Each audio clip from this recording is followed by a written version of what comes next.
The stores will be picked clean of all their products. Convenience stores, grocery stores, even restaurants will likely be completely depleted of all edible resources within the first week. People's houses will be targeted after that. If it gets that desperate, you'll want to avoid cooking fragrant foods. Even in these desperate situations, though, food can be found.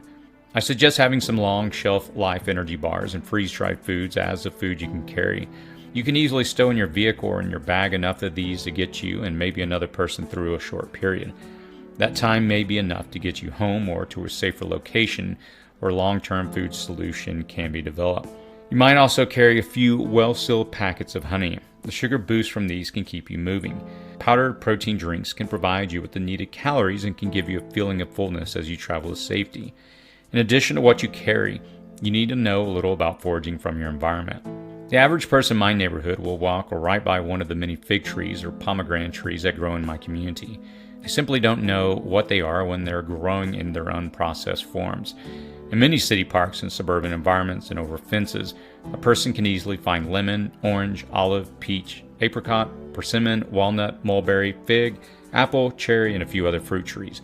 Nut trees are relatively common, and even a handful of nuts will provide copious amounts of energy in a survival situation.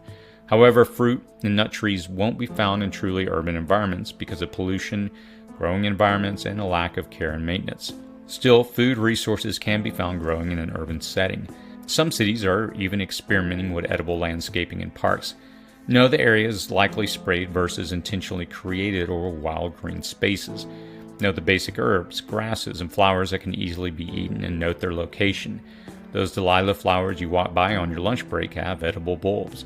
That lotus flower in the park's water features has an edible bulb, and so on. Know what plants these are. If you're desperate enough, they will sustain you, but realize your body isn't accustomed to eating so wildly. Make sure to wash what you eat, and only a small amount.